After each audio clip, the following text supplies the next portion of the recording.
20 minutes later. Hey guys, what's up, what's up? Ito naman yung Chep-Chepan. Ngayon guys, magluluto ako ng tinolang manok. Ayan guys, dahil sa ni-request ni paring La Fuel na i-premiere ko daw itong tinolang manok ni Chep-Chepan. Ayan guys, hindi ko sana bablog, pero request ng ating kumparing ni La Fuel. Guys, mainit ng ating kawali. Lagyan natin ng ating mantika. Hindi ko masyadong nilagyan ng maraming mantika guys. Hindi lang nilagay ko mantika guys kasi magmamantika yung manok mamaya. Kaya nyo ba na ang sibuyas meron din siyang pinoproduce ng mantika. Guys, ngayon natin ang luya.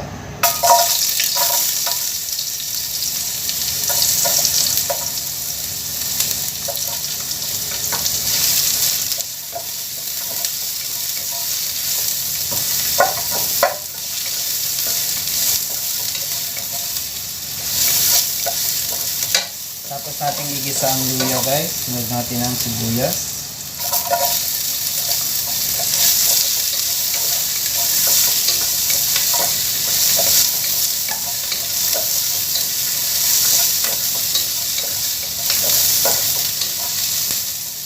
Bawang.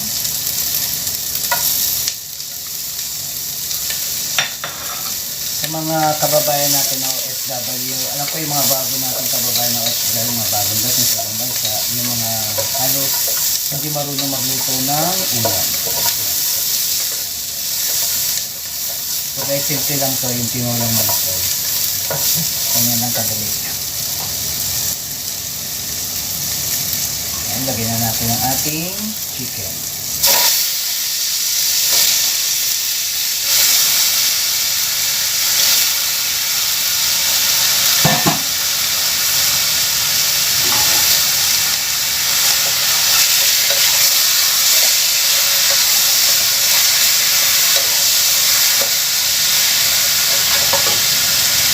Natin ang ating paminta.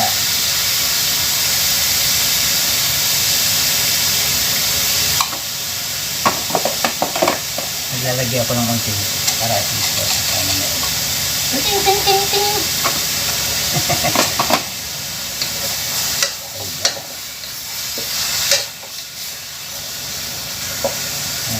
Ganyan kasimple lang ang ating tinolang manok. Luto na siya. Hindi pa yan luto guys. Pangan natin siya guys. Hintayin lang natin siya na medyo yung manok natin ay pumuti. Saka natin ilagay ang ating papaya. So ayan na nga guys, okay na. Diyan.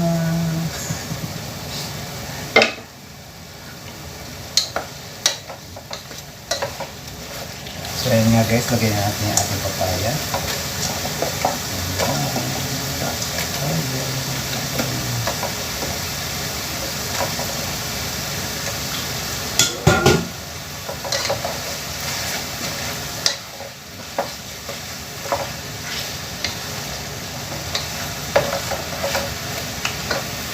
Lagyan tayo ng salt guys. Lagyan natin siya ng salt para kumakit ang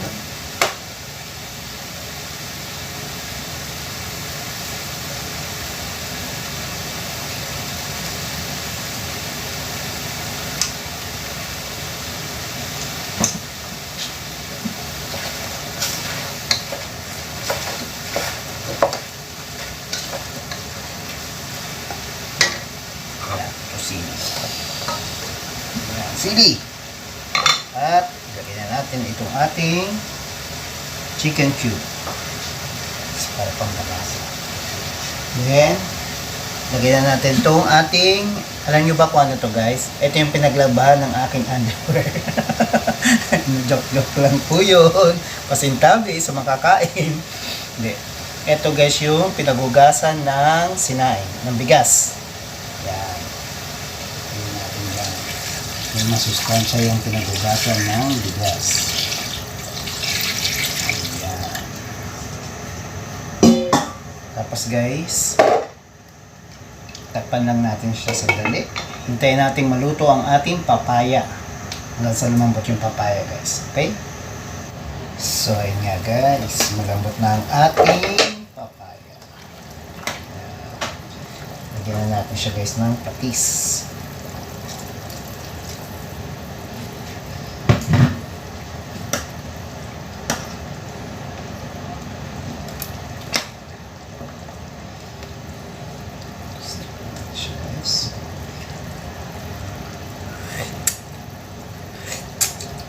Sarap. Medyo kulang pa siya sa alam.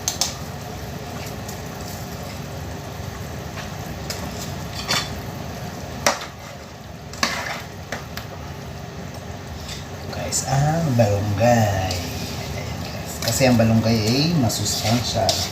Lalo na sa panahon ng COVID guys, kailangan natin ng mga masusustansyang pagkain. Lalo na ang gulay. Itong balunggay maraming benefits itong balunggay guys.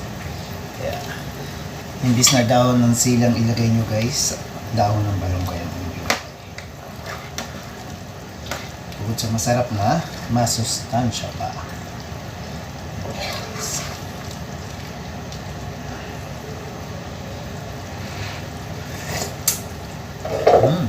Sarap. Tikpan lang natin sa pagkain guys. And guys, kung hindi pa kayo subscribe sa aking channel guys, huwag niyong kakalimutan i-click ang notification bell para lagi kayong update sa mga gagawin natin video. Okay guys? Hindi mo na itutunay na share, pero meron kayong matututunan. Guys, bye-bye!